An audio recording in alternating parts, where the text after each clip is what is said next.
Welcome Rotarians and guests to our Monday virtual meeting of the Downtown Sioux Falls Rotary Club. My name is Jessie Schmidt and I am the current president of our club. And today it is our great privilege to have Dr. Brian Maher, the superintendent of Sioux Falls Public Schools, with us. He began serving in this capacity 5 years ago. And as you may all know, that we have a population of about 175,000 in Sioux Falls with an MSA of 250,000 people. Our K through 12 enrollment is nearly 24,000 people. So prior to this, Dr. Maher was the superintendent of schools in the Kearney, Nebraska area. And we look forward to hearing what he plans to do after his time here in South Dakota. But we want to take this opportunity to learn what he has, his final thoughts are, and really about the last 100 days of his time as our superintendent. So moderating today is Tony Knorr with First Premier Bank. And how we have begun this virtual meetings is we are talking about the Rotary four-way test. And these are the things that we think and say and do. So first and foremost, is it the truth? And number two, is it fair to all concerned? Will it build goodwill and friendships? And lastly, is it beneficial to all? Really great words to live by as we navigate our lives and certainly as we have all our conversations. So I will respectfully turn it over to Tony and Dr. Maher, and thank you for taking the time to join us today.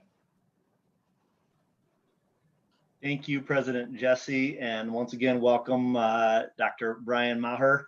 Our guest today, as Jessie said, has been superintendent of the Sioux Falls School District since he arrived 5 years ago. In December of this last year, Dr. Maher announced he would be resigning from that position at the end of the fiscal year, which would be the end of this month in June.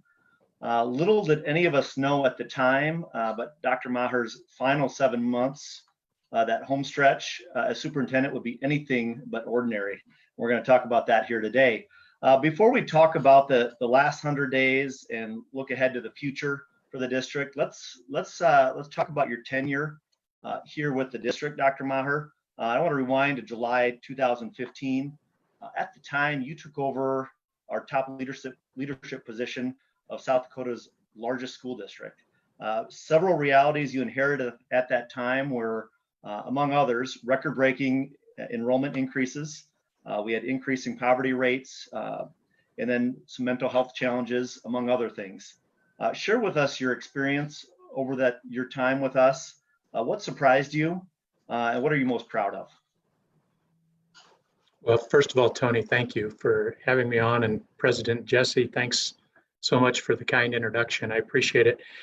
Before I talk about what I think I've accomplished in the last 5 years, Tony, I want to make sure, does anybody in the audience have time for rebuttal? If they don't, I'll proceed. So I should note that to our audience. If you have questions, go ahead and type those in. Those will get forwarded to me. If we do have time, Dr. Maher, we will, as you said, sure, have a time for sharing at the end. But sure. In all jest, go ahead and share. Yeah, well, in terms of surprises, I think, when I came here, when I interviewed, when I did my own research for the job, I heard about what a can-do community Sioux Falls was and what a great system the Sioux Falls School District was. I had heard that this certainly wasn't a fixer-upper, which is something that I wasn't, looking for in a school district. And I would tell you my biggest surprise is all of those things were true. Starting with the city, Mayor Huther at the time reached out to me, brought me into the city offices, and I learned a lot about the city of Sioux Falls immediately and had at my disposal department heads from the city of Sioux Falls. So that was my first introduction. And I take that and I extend that then to the chamber and Rotary and United Way and just all of the groups that surrounded themselves around the school district that certainly made me feel that we were a critical piece of the ecosystem that is the city of Sioux Falls. So that shouldn't have been a surprise. Everybody told me it was that way, but there's something special here in this city, and there really is. So I say that as still a newcomer, even after 5 years to the city. That was probably my biggest surprise. Some of the things that I'm most proud of, I would say, the number one, I think most people would think it's the bond election and passing that, and that was took a lot of pride in the way that all went down. But I would say the thing that I'm most proud of is how hard we worked to improve graduation rates in the school district. When I came here, they were right about 80%. And when you look at an urban school district, unfortunately, that's pretty good and easy to accept. But there wasn't anybody I talked to in the community or in the school district who said, yeah, that's acceptable.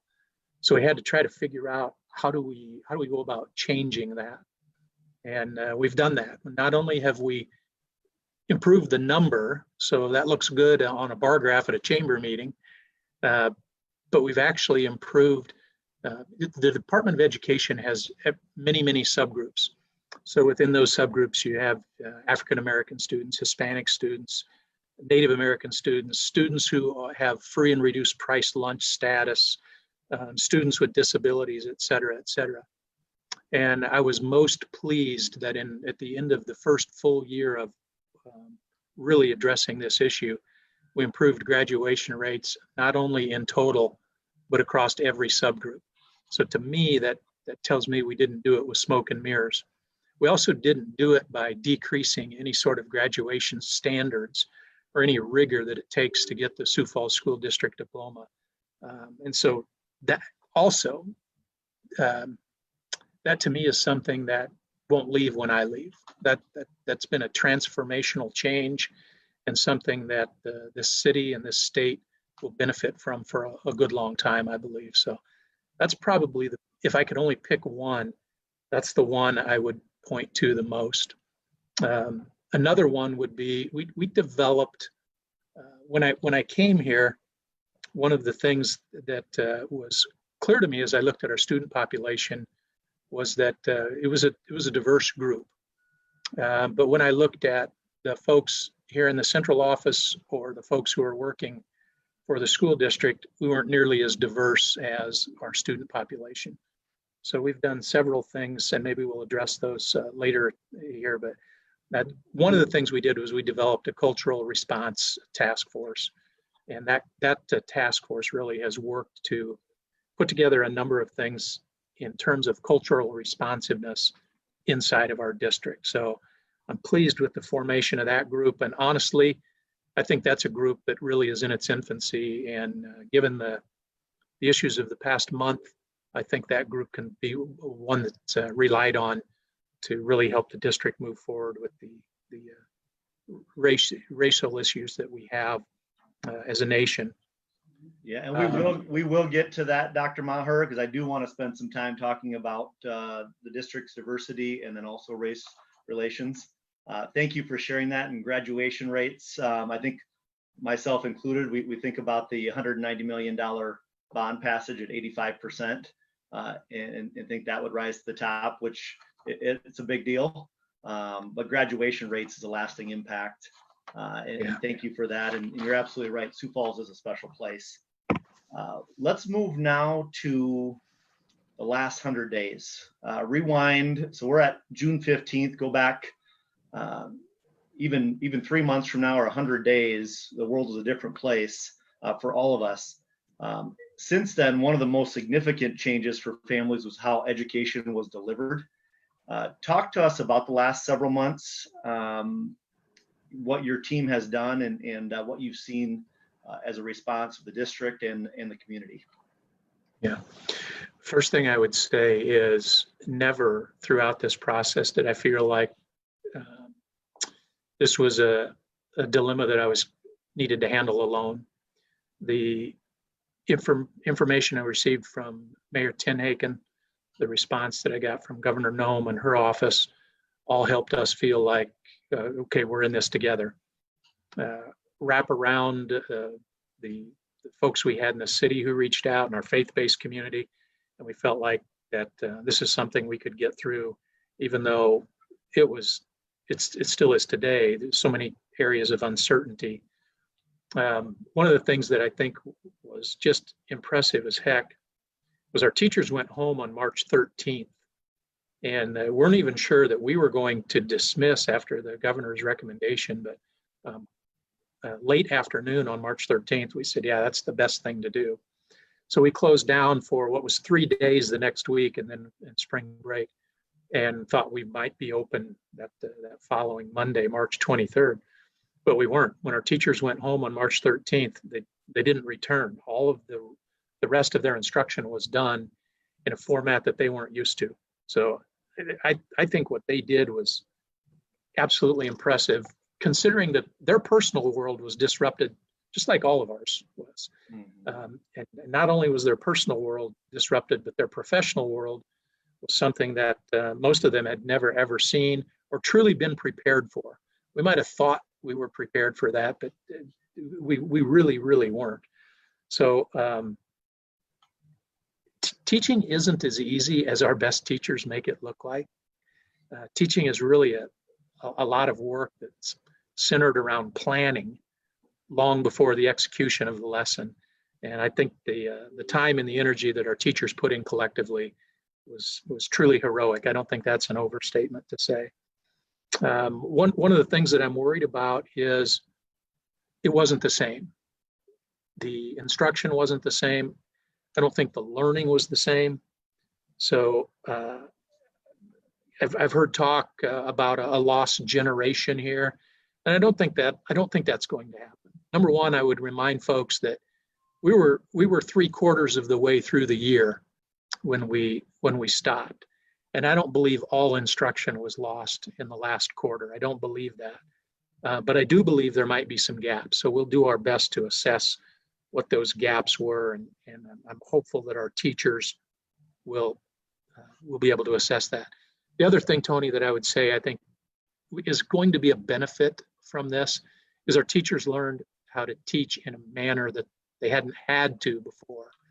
I received an email from a 36-year veteran teacher who said, I had stayed away from technology as much as I could.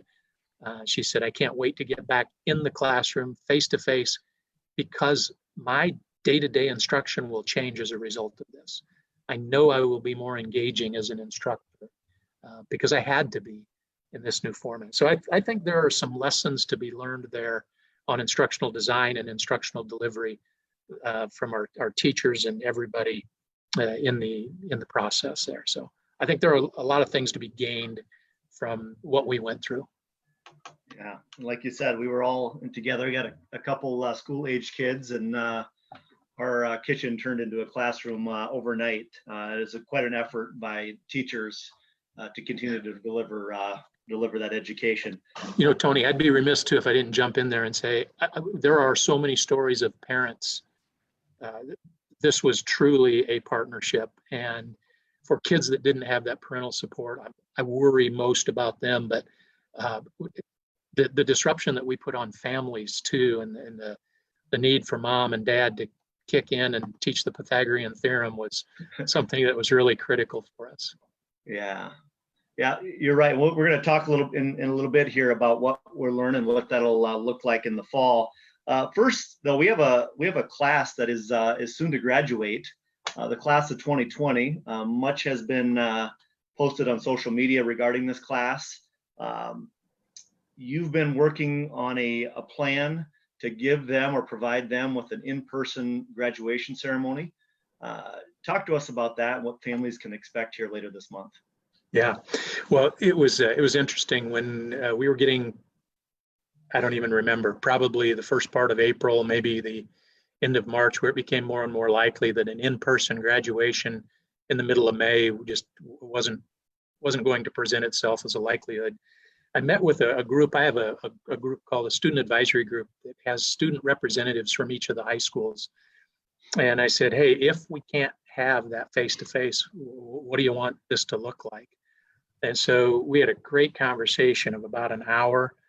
And what we thought was we need to extend that conversation. So I met with the student councils or student representatives and about 15 students from each of the high schools with their principals. And when I say meet, I'm talking Zoom meetings, right? So Sure. there were Zoom meetings with kids and with principals, and said, how do you want this to look? And I would tell you the very first thing that was nearly unanimous, if it wasn't unanimous, was we want to see each other. We want to be together. And I was like, I don't know how we can make that happen. And then I said, well, what if we push it back to June? What if we push it back to July? And we started that conversation. And the answer was yes, yes, yes, let's do that. But another piece came in, and it was from a member of this graduating class who's going to be going into the military. And they said, my enlistment will happen before any graduation that takes place at the end of the June. So fast forward through all that, I truly believe this was student-led and student-planned. They said, well, let's have a virtual graduation on the date that we would have graduated. And that way everybody can have their graduation. And let's plan something for June. That for those of us who can, we get that opportunity to be face-to-face. So with that, we'll be at Howard Wood Field. Hopefully the weather will cooperate, and we'll be at Howard Wood Field on June 27th and June 28th. 2 graduations on Saturday, 2 graduations on Sunday. All of the students will be on the field. For anybody who's had a chance to see one of our military academies have their graduations where everybody's spaced across the football field, that's kind of the plan that we will go through. We will open up both sides of Howard Wood Field so that parents and folks that want to come can have plenty of opportunity to be socially distanced from one another, and we'll make that environment as safe as it can be. As long as our public health officials tell us it's okay to go ahead, we will. If anything changes from a public health perspective, we'll change, in accordance with that. But that's where we are right now. It'll be the same environment that we usually have at the arena, with folks a lot farther from one another, including our graduates. Yeah, well, great. That'll be a special couple days, and we'll hope for the best on the public health side, as well as with the weather. So those students that, like you said, haven't seen each other potentially since March 13th, Right. get a chance. This is their send off, a big deal for them. Turning now to this fall, and we had a question come in that I want to tie into this. You talked about the at-risk demographic, your concerns about remote learning, and that might tie into your answer to this next question. But a question came in from a Rotarian regarding the percentage of students that we had contact with through that period, and those that we didn't. So if you can address that, and then I'll come back to the return to learning plan for this fall. So how many students did we just miss altogether? Is that correct? Correct. Yeah. So what we did, one of the things that we did early on was we said we have no way of knowing whether or not what we're doing is successful or not.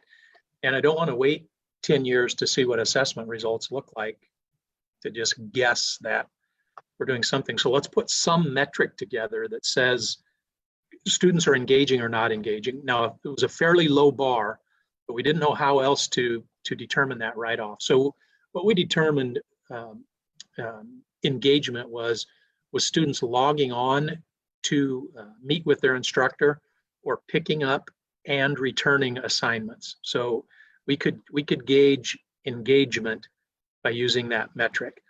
And early on, I would tell you, I think we had some students, maybe even some staff, but we had some students who thought, I got to pass for a while here. I don't have to do anything. And our numbers were started out in the 70 percentile of engagement.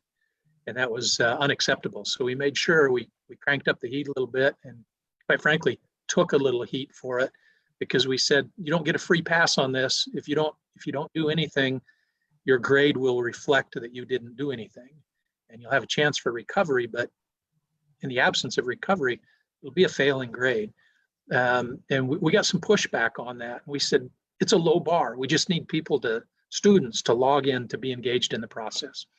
And so we got those numbers up into the upper 80s in terms of engagement. And so I look at that from two angles. Angle number one is that's pretty close to where our average daily attendance would be in terms of students missing school. And so from that standpoint, I feel pretty good. What I don't feel good about is there's somewhere between 10 and 15% of our students that we missed. Now, it's not totally atypical, even in a face-to-face situation, but it's not good. And the kids, this is my hypothesis, now I don't have proof of this. The kids that missed out the most are the kids from our most vulnerable populations. Kids who are in a poverty situation, or kids who are in a situation at home where English isn't their first language. In some cases, both of those issues apply. So I think we've got a lot of figuring out to do on any gaps that have developed as a result of that lack of engagement. And we've got to figure out how do we stand in that gap going forward for our students. And that's something that we're working to address. And it's a balance, right? You want to set high expectations, but realize that the world changed and it changed quickly. Talk a little bit about partnerships that not everyone has Wi-Fi. What did the district do, or how did the community respond to this new environment of learning? Yeah, we had several partnerships that stepped up right away and said, where are the gaps and what can we do to help those gaps? And primarily, at least the biggest bang for the buck, if you will, came in a couple of apartment complexes where Wi-Fi either was spotty or not available at all. And we had an opportunity through some local vendors to really get that Wi-Fi where we needed it to be. I think that's going to be a focus of the district going forward. I've talked to my replacement, Dr. Stavum, and I know that'll be an emphasis of hers. I'm proud of her and I'm jealous of her because that's something I wished I had in place for her on her transition. But those are the issues. That question really is a question that I think our entire community should be asking, because I will bet, Tony, that your kids are in great shape when they return to school in as normal a way as we can provide school. But we're going to have several students who didn't have the opportunities that my kids would have had, my grandkids did have, and your kids had. And so as a community, I think we need to be mindful of, if we have a lost generation, that's where it'll be. Socioeconomic status and lack of opportunity will really be the issue. I tell our folks all the time that talent is universal, right? Talent doesn't know race, doesn't know ethnicity, doesn't know socioeconomic status, but opportunity does. And in this issue of making Wi-Fi available, making opportunity to technology available, that access will be critical. So that's an issue that we don't have solved, but we had great community partners step up. And most of that was short term though. So we've got to figure out what's our long-term solution there. And let's talk about that. You talk about the short term, which we know the last 100 days. When we talk return to learning, the plan for the 2021 school year, there's still questions that remain. Share with our audience where the district stands as of June 15th regarding a return to school this fall. What work and or decisions still need to happen over the next 60 plus days? Yeah, I think the best thing I could tell any member of our community is we're in a terrific spot in terms of planning. If you ask me today, what will we do on the opening day of school? What will that look like? I would have to answer that with a question, and that question would be, tell me what public health looks like on that opening day of school. The advantage that we'll have this year versus the disadvantage we faced on March 13th is we're going to be prepared for three eventualities. One eventuality will be a total remote learning environment which is the one that we ended the school year in. And if we operate under this assumption, if we start next school year like we ended last school year, shame on us, because we didn't have time to plan. Also, I think our community that gave us tremendous grace for that, for the end of the school year, I think that if we opened the fall in that same manner, they'd say, really? That's the best you could do with opportunity to plan? So we're going to be, our teachers are going to be better professionally developed prior to the start of school. And as a district, we're going to be in a much better position to deliver total remote learning if that's what we have to do. It is our hope that that is not what we have to do.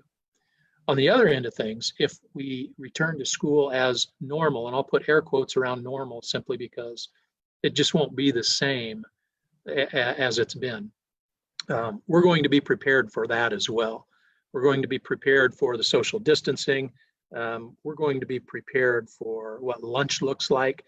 We're going to be prepared for all of those issues that we weren't prepared for March 13th. The tough part is in this continuum that says you can return to school, but maybe not everybody can return to school. And there's some sort of continuum there on, you know, technology's got to play a piece, face-to-face learning's got to play a piece.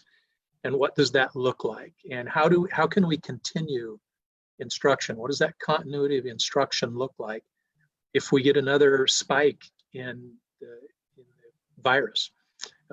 Tony, we'll be prepared for that, and we'll be prepared for all of those eventualities. So to tell you today what each eventuality will look like, I'm not prepared to do that. I'm telling you, we're planning like crazy. I'll invoke Dr. Stavum's name again. We've brought her in on the process for a while now, and she is via Zoom in many of our meetings, in many of our planning processes. So our folks here have the luxury of two superintendents looking over their shoulder. Yeah, but that's great that you're involving her, and like you said, it's fluid right now. We wish we had a clear line of sight. We don't, but I'm glad to hear that that progress is underway for all three of those alternatives. Yeah, everything in between. Something that's a little more concrete is you talk about the $190 million bond passage in late 2018. How's the district doing with that investment? We got a couple new schools that are in progress right now. How do we stand? Outstanding. I mean, truly outstanding. That piece has been largely, not totally, but largely unaffected by the coronavirus. It's amazing to me. There are two things that I always ask, and one is, are we on time? Are we ready to open up? We'll have possession of those buildings a year from today. Are we still prepared? Are we still on that path? And the answer is a resounding yes. And number two, are we on budget? Because Dr. Stavum will be able to blame me for us not being on budget if we're not. And both of those things are very true today. In fact, we're under budget. We think we can probably add value to the projects, at least as it looks today. Our supply chain in terms of materials has been largely unaffected, not totally unaffected, but largely unaffected in both schools. Ben Rifle Middle School, Thomas Jefferson High School are both on a path to be on time and on budget. In fact, at 2 o'clock this afternoon, I'm going to go get a tour. It's the first tour I've had really since the building sprung out of the ground. So I'm pretty excited to go see what that looks like. But I couldn't be more positive about where we are today in terms of the process of having both of those buildings online in a year. Yeah, well, great. Our taxpayers will appreciate hearing that, and we look forward to continued updates on that. And we're gonna talk about both those schools and what that means for boundary redistricting here in a bit. I'm sorry, Tony, I can't hear you there. You broke up. Before we do, though, I want to talk about another topic that has gotten headlines over the last number of years, and that's teacher pay. In 2016, our state legislature passed legislation changing the formula around teacher pay to compete.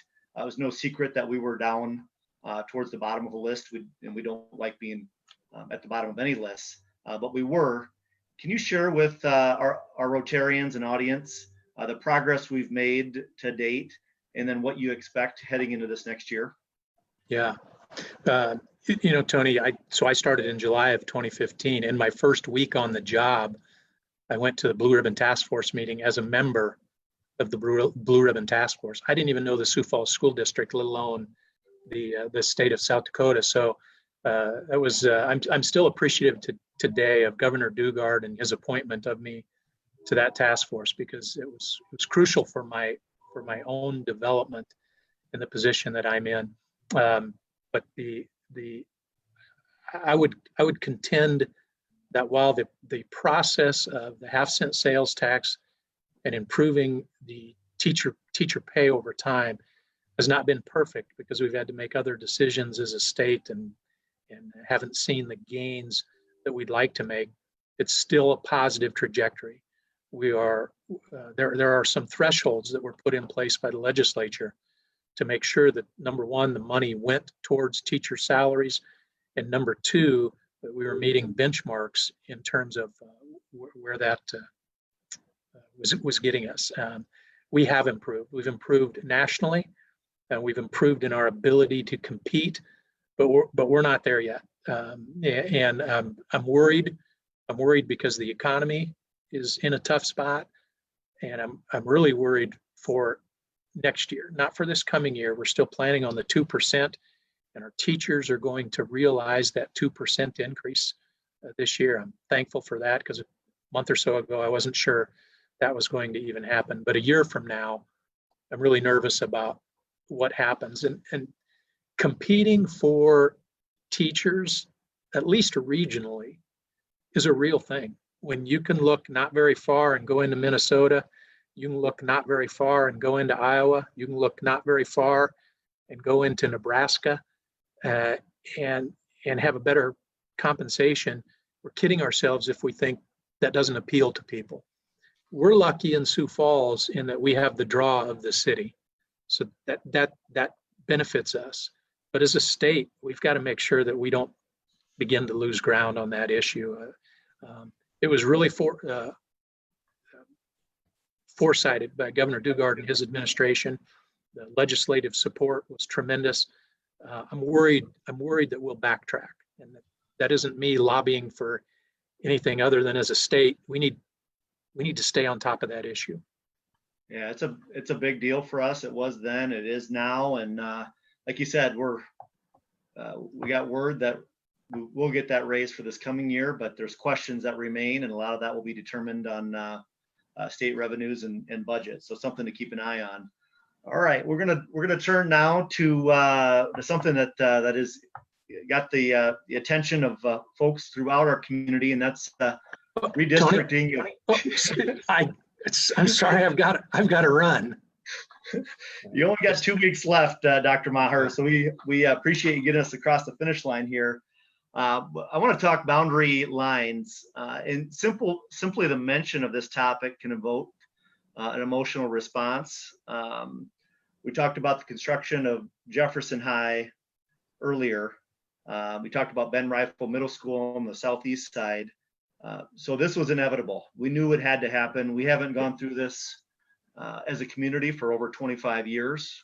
That said, my understanding is you went through this more recently in Nebraska, where you came from.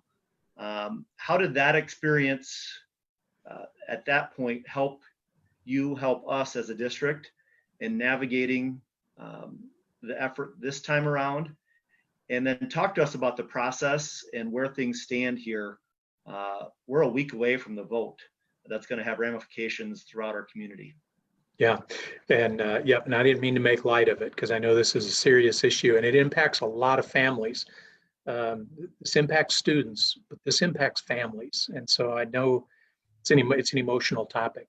I would say probably my experience in Nebraska, Tony, maybe helped with the process, but that's about it. I was at a one high school district, And when you get multiple high schools, all of a sudden it's competition for scarce resources, and that changes the dynamic. And we had 2 middle schools versus here we're going to 6 middle schools. So the dynamics were different, but yet the process was similar.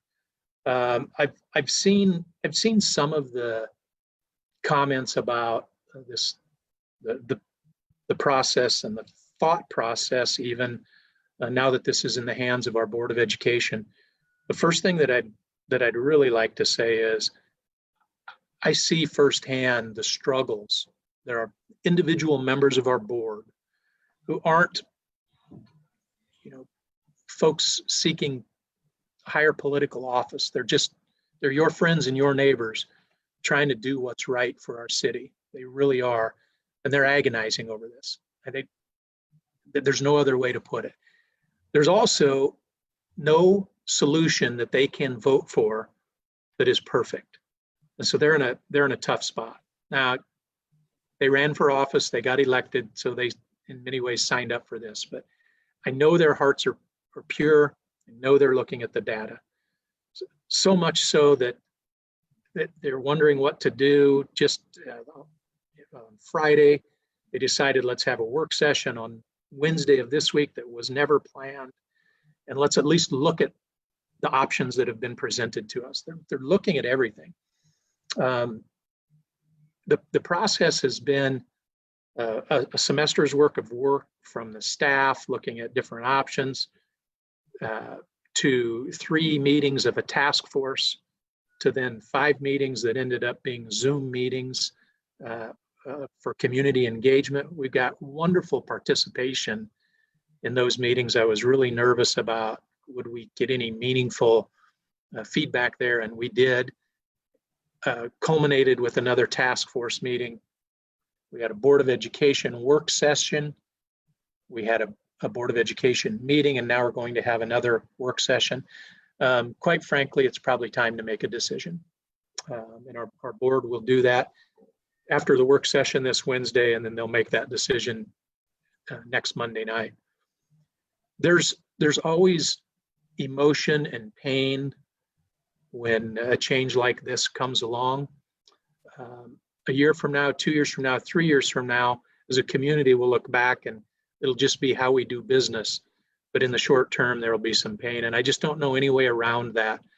And you just hope as a citizen that the staff is pure of thought, and that the board is pure of thought, and that they really do what's best for the city of Sioux Falls. I believe, and I know I'm biased, I believe that's happening. I truly today, Tony, don't know what the final outcome will look like. This is all in the hands of the board, and I'm not washing my hands of it. That was always the plan. And I believe in the 5 members of our board.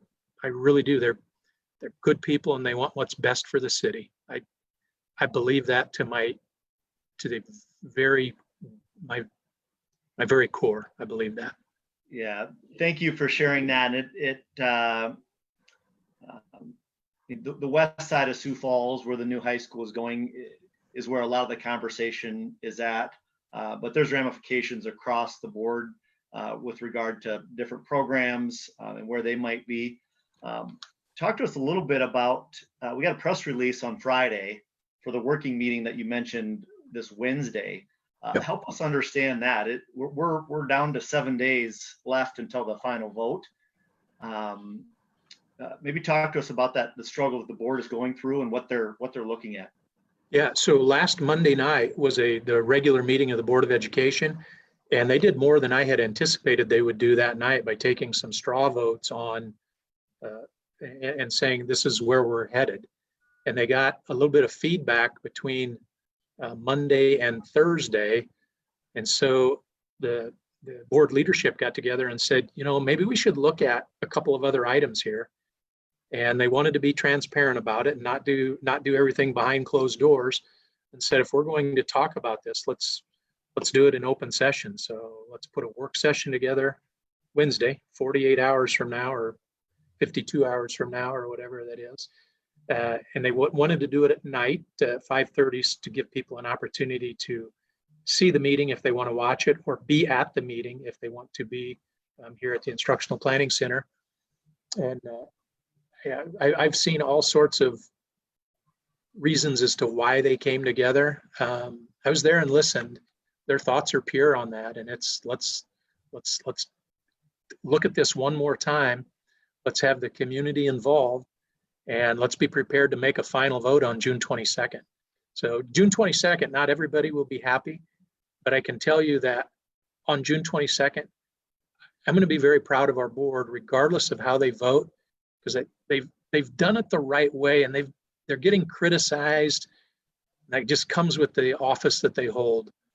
But they've really thought through all of the information that's coming their way, and believe me, there's a lot of information coming their way. If they have a fault, you're trying to make everybody happy, and that's just an impossibility. So they'll put on their big board pants this week, and they'll be ready to make that decision a week from tonight. Yeah, big week, like you said, for the history of our district. Will be.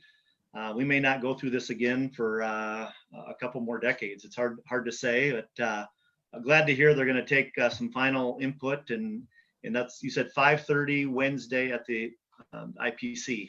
Correct. Excellent. Well, thank you. And from there, it's really, it comes down to a vote on the 5 individual board members then on Monday, and then we move forward, correct? That's correct. Yeah. Yeah. Excellent. Well, thank you for talking boundary lines. It's a big deal, and a lot of people will be tuning in not only this Wednesday, but next Monday to see the results of that vote. Let's talk about diversity. We talked about it earlier. You talked about some of the effort that the school district has underway, but it's no secret that the school district has become increasingly diverse over the past 30 years. And you correct me if I'm wrong, but I believe as we sit here today, we're at about 40% non-white in our student population. And if you run that out, the forecast or projections by 2030 will be a minority majority, or over 50% minority school district.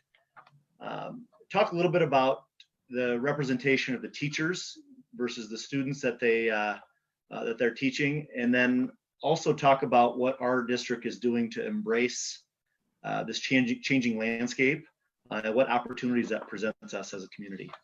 Yeah, if you'll allow me, Tony, I'll talk about both the students and the teachers, because I think there's a great story there. If you go back, when I was doing the research for the bond, if you go back to 1992, so maybe just slightly over one generation ago, or about one generation ago, the student population in the district was about 95% white, and about 5% students who would be categorized as non-white. If you fast forward that today, you mentioned the numbers already. We've changed tremendously as a student population. I'll detail that or explain that in a little more detail, in that our middle schools have greater diversity than our high schools, and our elementary schools have greater diversity than our middle schools. So I tell people, this isn't a blip on the radar. This is the new reality of the Sioux Falls School District, and by extension, this is the new reality of the city of Sioux Falls. So this is our opportunity to not only say we embrace diversity, this is our opportunity to make sure that our actions demonstrate that we embrace diversity. Part of the way we need to do that is to make sure that our teaching population, our administrative population, is reflective of our student population. And today it isn't. Our teaching population has nowhere near mirrored the change in demographic in our city or in our student population. So we're doing a couple of things to try to at least build a pipeline for diversity in our workforce. One is, we've actually started a program 2 years ago called Teacher Pathways. And in this Teacher Pathway program, we have asked Any student can take it, regardless of race or ethnicity. But we encourage students with a diverse background to be involved in those classes. And we talk to them about the opportunities that will be there for them in the Sioux Falls School District. We hire 60 some new teachers on average every year, whether the economy is good or whether the economy is bad. That's what we hire on average due to retirements, due to increasing enrollments, due to a variety of other reasons. But those opportunities are going to be there. We have a number of kids now who are in degree programs at universities around the state and are planning to be teachers. Our goal is to help mentor them and help bring them back into our school district in a short period of time. So that doesn't change your teaching demographic in a year, but in 5 years, we should be able, and now 3 years, we should be able to see the fruits of that labor. The other thing that we did, Tony, at the same time, was we started a teacher internship program. And that's for folks who already have a college degree, who are working in some other arena, say banking. And I just said that for you, Tony. And we'll try to get those folks. It's a reality. You're right, though, Dr. Maher. It's a reality. What the opportunity that you see now is what we see a few years from now and we're seeing it already. So this is a community conversation, not a school district. It is, but I contend that we can be leaders. This is where the school district can be leaders, because the diversity within the school is greater than the community as a whole. So we see where it's going to be in the community, and we see it right now. So I contend we need to be leaders in race relations.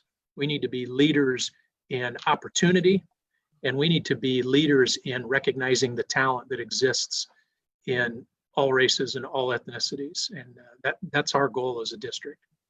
Yeah, that's great. Let's talk. You brought up race relations. It's no secret that we've had a school resource officer program in place for many years. We talked about the last few months of your tenure as superintendent, dealing with a global pandemic, the boundary lines, which we just talked about, and return to learning considerations. Let's talk about race relations. It's a conversation that we're having across the country, really across the globe. One that starts at home. We're only 3 weeks out from George Floyd passing in Minneapolis. Share with Rotarians your thoughts on the leadership role that the district can take, and to the extent that it's relevant, what that school resource officer relationship with the police department, what role can that relationship play moving forward?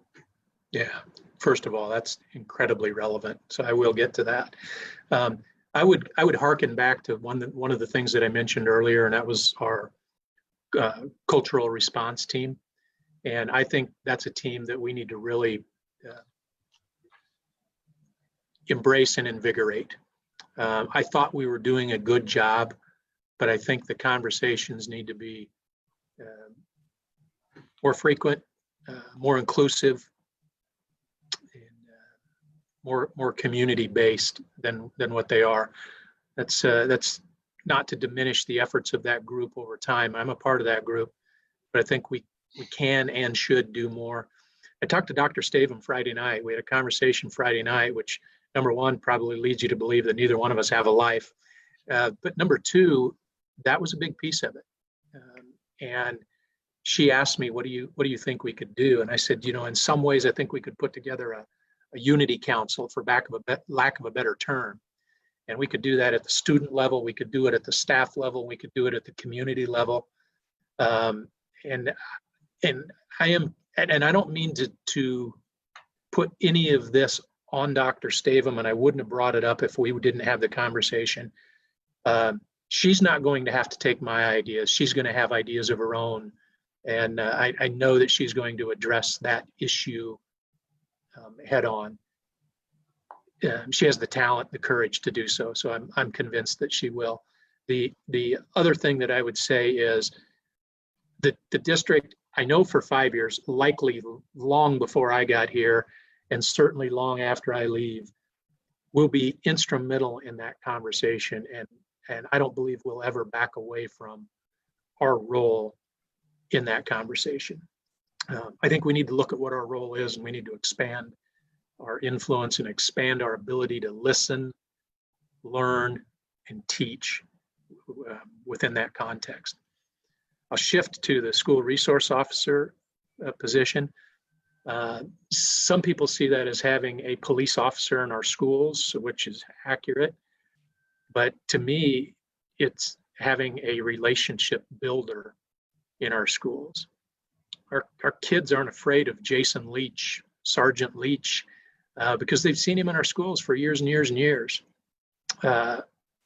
Many of our kids aren't afraid of the uniform, which is a real issue, because they see that uniform in our schools. The police officers that we have in our schools, they don't sit and wait for a problem and then handle a problem. They help educate. They help communicate between what's going on in the city and what's going on in the schools. They help eliminate issues before they get bigger than what they are. There are just so many positive things there. I was worried when Doug Bartell left the force as to what might happen to that program. But Chief Burns has been phenomenal in picking that up and even expanding where it was. I'm worried every year about the funding of that program in particular, because it's so beneficial for our schools. And I tell people this: if you see something in our community, you see it in our schools, good or bad. Conversely, if you see something in our schools, you see it in our community, good or bad. The school resource officers, the dynamic between the police and our students, that's a good thing.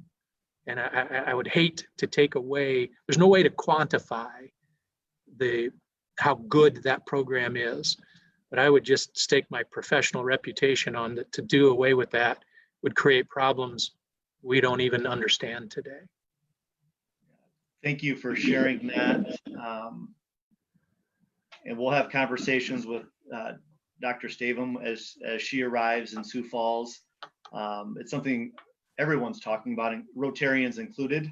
We know we have a lot to learn, but as a community, we know we're not absolved from this, and that there's much work to do here locally. And to the extent that Rotary can be part of that conversation, part of that solution, we want to be there.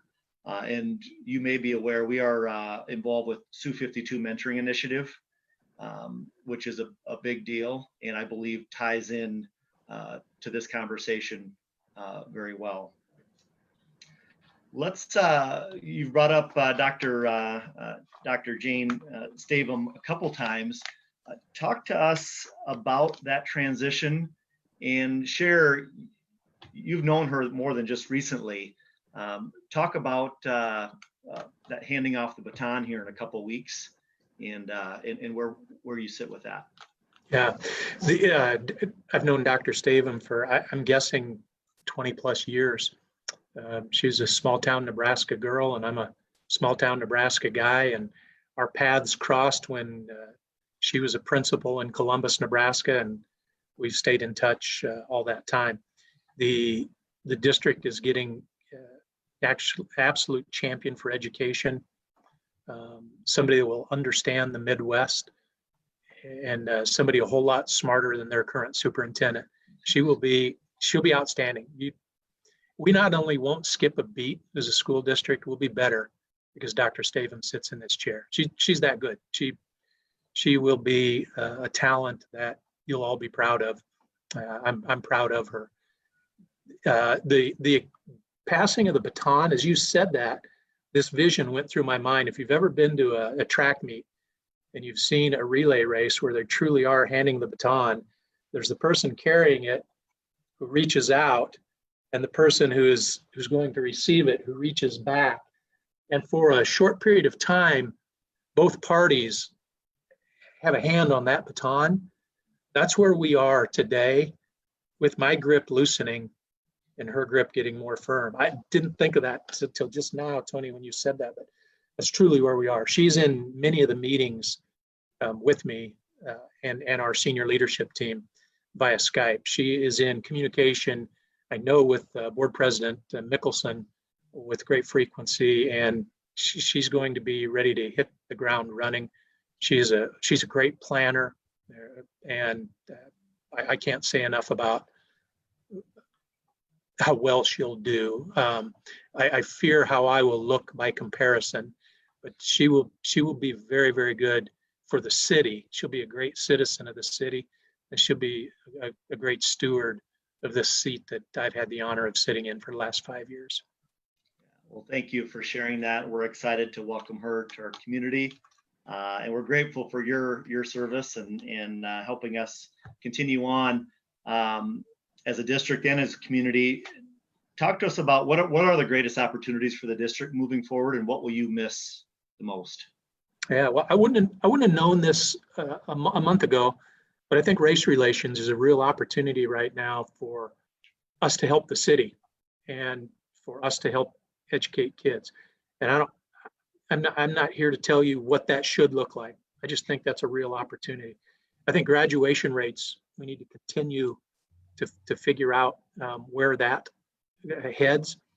But I also think there's a real opportunity in the area of what does teaching and learning look like? What does delivery of instruction look like? And I think you'll see the pedagogy change within the district, but I think you'll see opportunities for a virtual school begin to develop from the district.